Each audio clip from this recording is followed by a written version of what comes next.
feels so good to be here right now.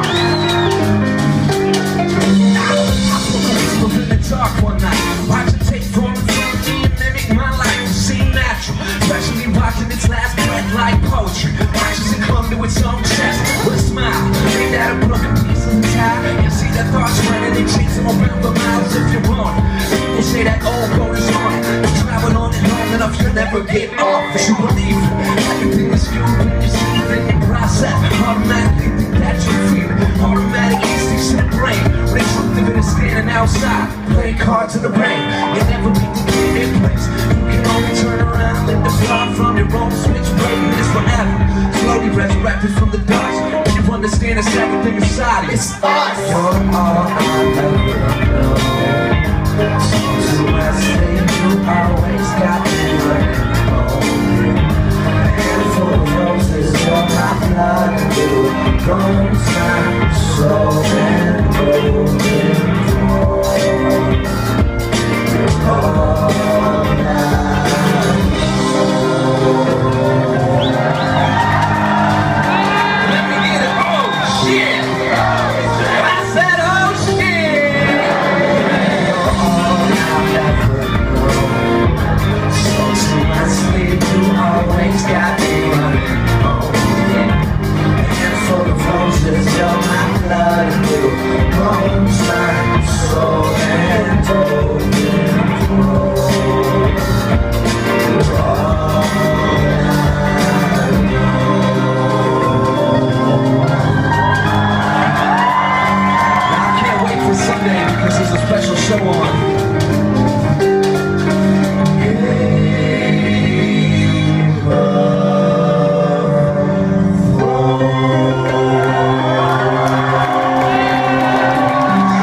Fuck yeah.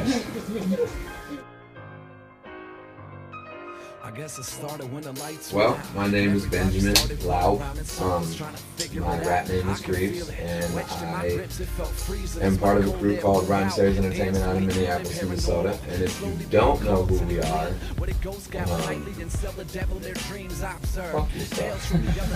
No, you know, we're a bunch of like-minded people that, you know, come together and make music for not only ourselves, but, you know, for people everywhere. It's not just an American thing, or a French thing, or a British thing. It's everybody feels the same way about life. You know, that stuff is so easy to translate. So, you know, that's kind of it's very realistic hip hop. It's not that braggadocio, machismo bullshit. It's very honest and real. I don't want to talk about it. You know, Together Apart was my first step into the Rhymesayers spotlight, I guess I would say. And I don't really know what I was doing. I didn't really know what kind of record I wanted to make or was gonna make. I knew what I had, and I knew that I wanted it to be clean and kind of big. So we went to this like super rap studio in New York called Blast Off, which is 52nd and Broadway, which is Times Square, downtown, you know, New York. And so, you know, there we are making this rap record for, you know, Rhymesayers, the label that I grew up listening to. So it's like this crazy feeling. And you know, that record took off better than I think. I know definitely my side thought that it was going to, and Rhymesayers seemed really impressed with it, you know, for being kind of the first step into that world. And, thank you. Which is kind of funny because I didn't really think about it much. It was just kind of like, there you go. And the record kept reinventing itself, and new people kept, you know, discovering it. And so there was more traveling, more touring, more press, and just more talking about it. So normally like a record cycle is like a year or something like that. This has gone for over 2.5 years, and it was I never had the time to sit down and think or focus or write a new record.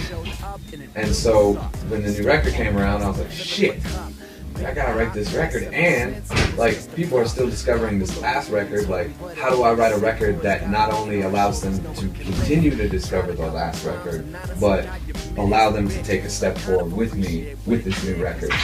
And it got me crazy. Like, I didn't really know what to do. And personally, like, a lot of shit was going on in my life. Like, we had a pretty bad fire. Just like crazy shit just kept happening to us. And it was just like, I didn't feel like I could get a break.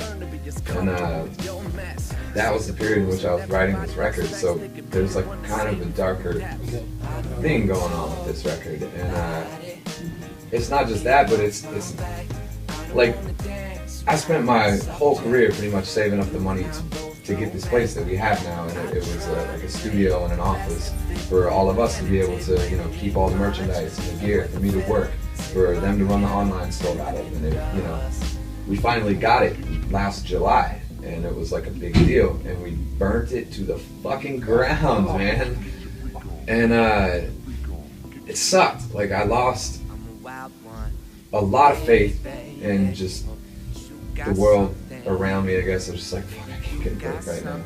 And you know, after that, like, our band exploded and like a bunch of bad shit just kept happening. But that fire made me approach the music differently, because I lost some stuff, so I had to reapproach some stuff. You know, the money problems that came from that helped me approach the fact that I've been a little reckless with that side of things. You know, the van exploding showed me, like, hey, fucking break off the road for a second, man. Like, and it took me a while to kind of discover that, but that's what Winter and the Wolves is about, is discovering these new paths and actually healthy things out of negative relationships with the world around.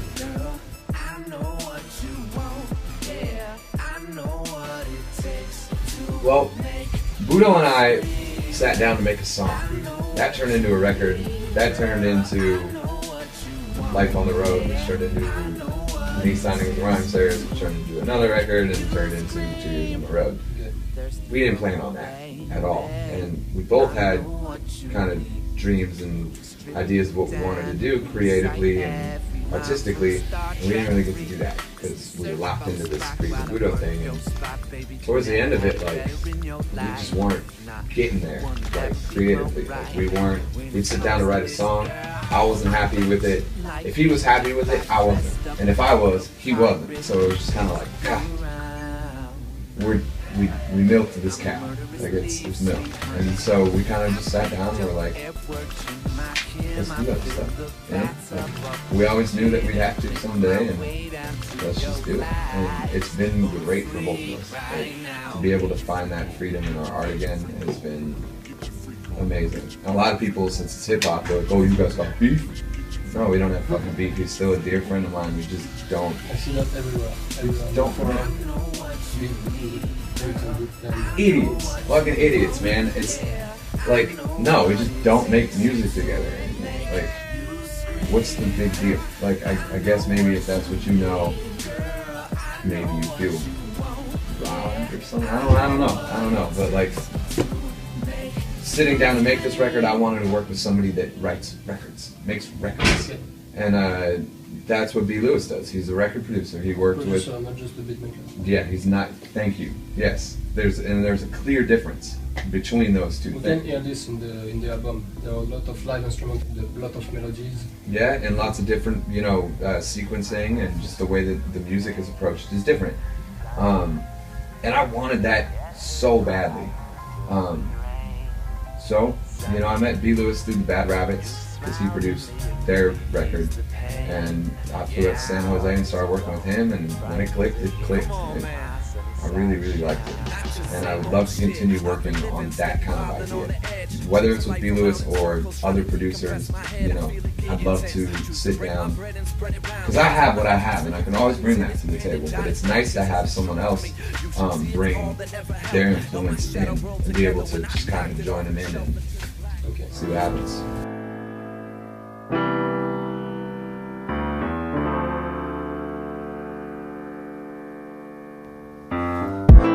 gone in the winter with an empty head. The snow covered up the Camry, the whole house slept, drawing pictures in the bed. Waking up and racing down the stairs, trying to catch my breath was so simple. Superman, trick or treat, wet socks, bike rides in the summer to the best spots. Could've sworn I was king at the best odds, running around with the dogs in the backyard.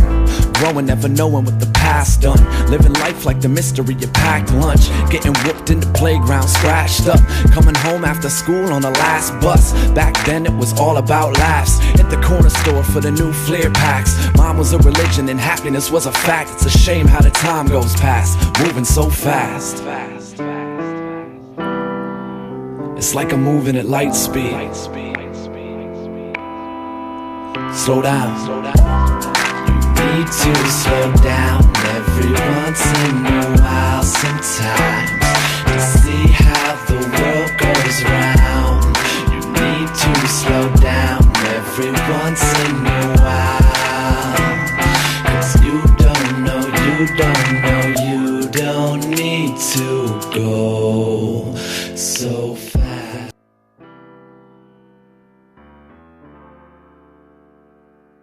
Man,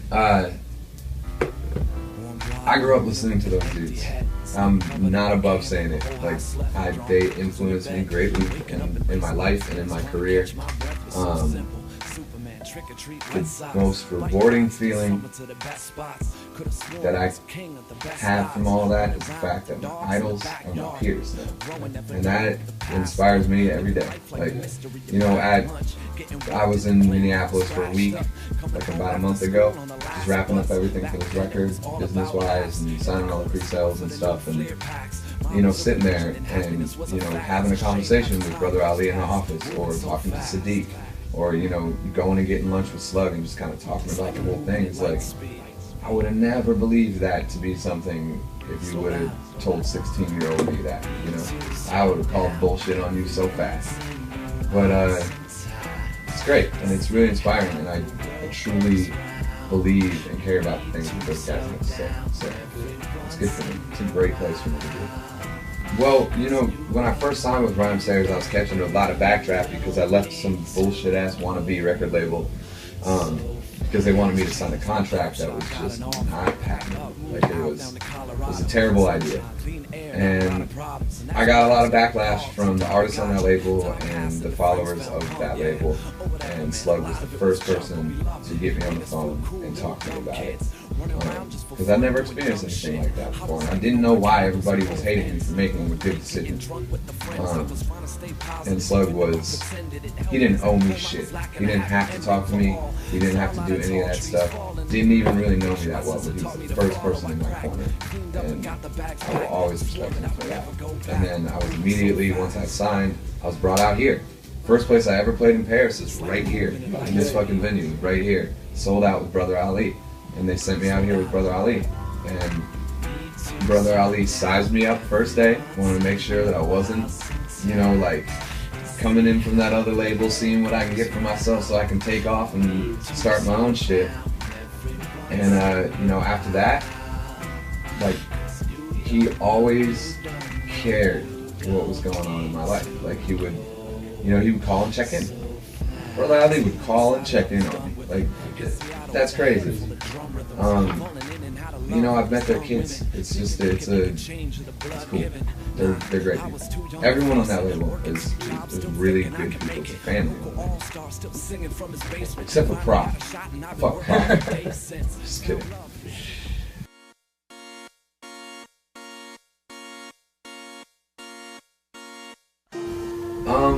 Shit. I mean, only tour I've ever done with Macklemore was a long time ago when he opened for me when I was moving from San Diego to New York, and it's just me, him, and my girlfriend just across the country.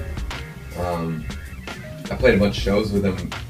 I haven't played any shows with him since he's now like fucking Michael Jackson famous, but he's still a great friend of mine. I've known him for over a decade. I don't know if Macklemore needed 4. I think Album of the Year is the one everybody wants. So I'm very proud of Ben for achieving that goal. I don't think he needed to take a picture of that text message and put it on the internet. And I'm sure, because I know Ben, that he meant well by it, but it wasn't appropriate. So, I don't know. But, I don't know, I felt like he deserved it. He fucking earned it. Christ almighty, he earned it. So, whatever. Like, I'm not going to compare the two records, because to be honest, I don't know Kendrick's record all that well. Not listen to it? Not enough. In comparison, not enough, you know? Yeah, I guess my whole thing on that is just, I don't think he should have posted that, but he's trying to be honest and sincere in his own way. It just turned out kind of pompous and shitty.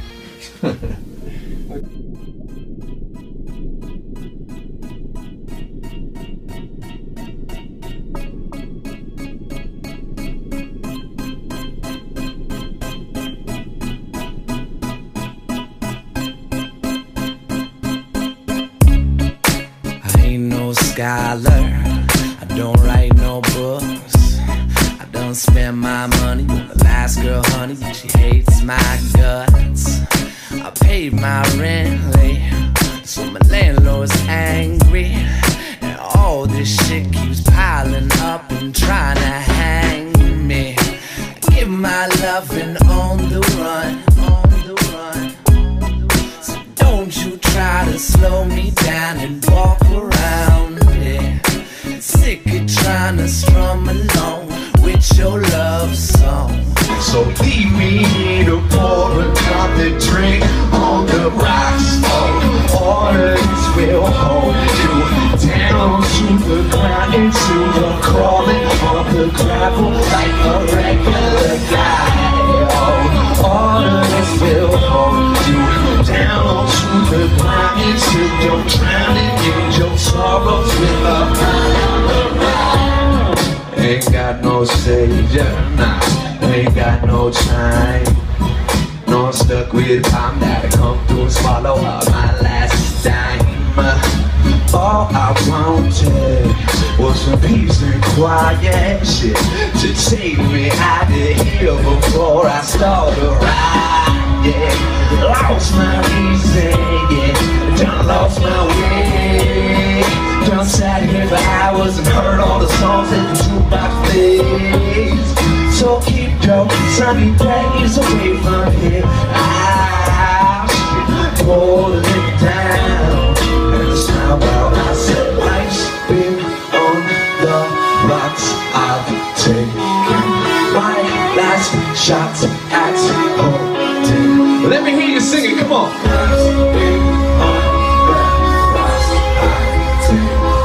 Sound like no baby angels.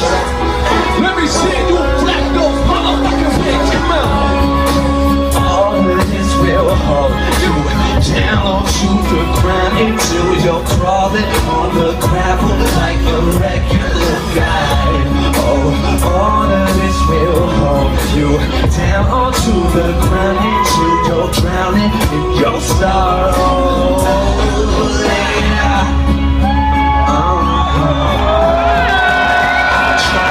Tell me, baby, I'm like a regular guy.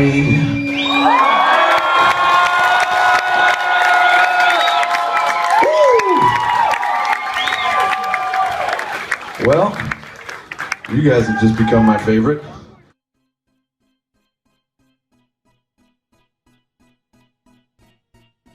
That might be a difference. Like, I don't write music for the radio. I could give a shit about it, and I'm not like, oh, underground hip hop, whatever. If my song gets put on the radio because of the song that I wrote, good, that's cool. That's fine. But I'm not gonna write songs to get on the radio. That's not me. Like, I don't care about that enough, and I don't write those kind of songs. Like, it has to be true to me. It has to be real to me. What You Need is funny, but it's all nerdy shit that I really like. So it's like, that song was actually never supposed to come out. We were just fucking around and we were trying to buy some time with the record, so I was like, why not? But you know, I listen to that kind of music. I listen to like that kind of like soul, sexy, new jack swing shit. I like that kind of stuff. A lot of hip hop heads might not really enjoy it all that much, but I sure do. So I kind of like paying that forward and giving that back to the world, even if it was kind of weird and furry. Yeah.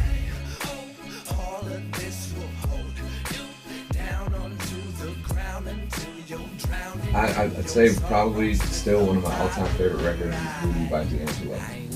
It's just, goddamn, it's such a good record. Like, and it never gets old to me. Never gets old to me. No matter how many times I listen to it. And I listen to it a lot. Like on a weekly basis, like several times a week. And I can't get sick of it. And that says a lot to me, because even still, like, I find new stuff in the songs. You know, I find new melodies, and I just start hearing all their music differently because of it. And that is a beautiful, beautiful, beautiful thing. That record can do that to you. As far as recent records go, I like Action Bronson because I like Wu-Tang. He sounds like Ghostface. Yes.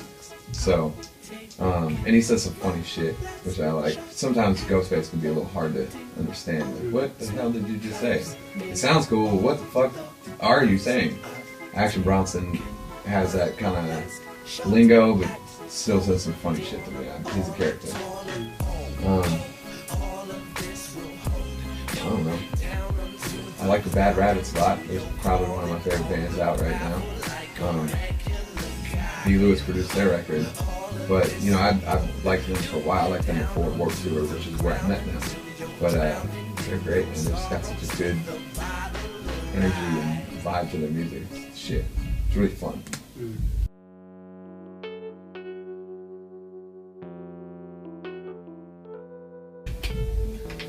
Well, I would love to work with Questlove. I would love to work with Questlove, or I'd like to flip it around in a completely different world, and I'd love to work with Rat-a-Tat. Alice said me the same thing. You want to work with Questlove. It's his dream collaboration, and Mos Def. Yeah, no Mos Def for me. Rapper-wise, Pharoah Monch. I fucking love Pharoah Monch. That dude can write his ass off, and he's asthmatic like me, so. Oh, you're asthmatic? Oh yeah. Yeah. I get asthma and allergy shots once a month I have to get them for 5 years. Hopefully I'll be better after that, but it's pretty much plagued me the whole life. Thank you very much. Thank you.